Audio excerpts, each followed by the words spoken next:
महाभारत का यदध्यक्ष 2 सांदीपनी आश्रम के नाम से प्रसिद्ध है। इस अध्याय में मुख्य रूप से पांडवों और कौरवों के शिक्षा काल की शुरुआत, उनकी शिक्षा और गुरु द्रोणाचार्य से उनकी मुलाकात का वर्णन किया गया है। इस अध्याय में पांडवों और कौरवों के साथ साथ उनके जीवन के शुरुआती संघर्षों की कहानी भी समाहित है।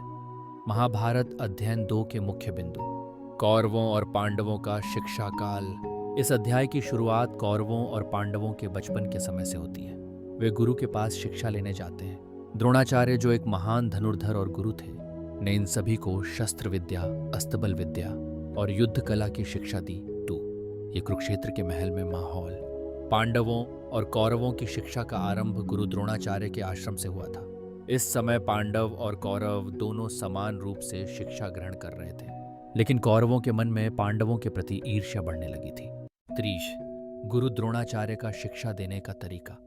गुरु द्रोणाचार्य ने अपनी शिक्षा के दौरान पांडवों और कौरवों को युद्ध कला, धनुर्विद्या, अस्तबल विद्या और अन्य शस्त्रों की शिक्षा दी। द्रोणाचार्य का मानना था कि शास्त्रों का ज्ञान प्राप्त करने से मनुष्य को जीवन में शांति और विजय प्राप्त होती है। कौरवों की दुष्टता और पांडवों के साथ द्वेष। इस समय कौरवों का मन पांडवों के प्रति द्वेषपूर्ण हो गया था। वे हर मोड़ पर पांडवों को नीचा दिखाने की कोशिश करते थे।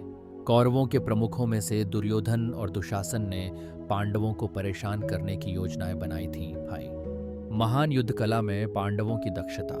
पांडवों की महान युद्ध कला और शस्त्र विद्या में दक्षता उनके गुरु द्रोणाचार्य की शिक्षा का ही परिणाम थी। पांडवों ने अपने शौर्य और कौशल से हर चुनौती का सामना किया। अर्जुन की महानता। अर्जुन की धनुर्विद्या में विशेष दक्षता थी। गुरु द्रोणाचार्य के मार्गदर्शन में अर्जुन ने अद्भुत धनुर्विद्या में महारत हासिल की। यही कारण था कि अर्जुन को गुरु द्रोणाचार्य का प्रिय शिष्य माना जाता था। भीष्म की भूमिका। इस अध्याय में भीष्म पितामह का भी उल्लेख किया गया है, जो पांडवों और कौरवों के समस्त घटनाओं में महत्वपूर्ण भूमिका निभाते हैं। वे युद्ध के समय के संरक्षक और मार्गदर्शक थे। अध्यक्ष 2 का समापन गुरु द्रोणाचार्य द्वारा पांडवों और कौरवों को शिक्षा देने के साथ होता है, जो बाद में महाभारत के युद्ध में निर्णायक भूमिका निभाते हैं। पांडवों और कौरवों की शिक्षा से उनके शौर्य, युद्ध कला और उनके व्यक्तित्व का निर्माण हुआ, जो युद्ध के समय उनके लिए महत्वपूर्ण साबित हुआ। महाभारत के इस अध्याय का मुख्य उद्देश्य शिक्षा, संघर्ष और व्यक्तिगत संघर्षों के माध्यम से पात्रों के चरित्र को मजबूत करना था। यह अध्याय पांडवों और कौरवों की प्रारंभिक जीवन यात्रा को दर्शाता है, जो महाभारत के युद्ध के बाद की घटनाओं का मार्गदर्शन करता है।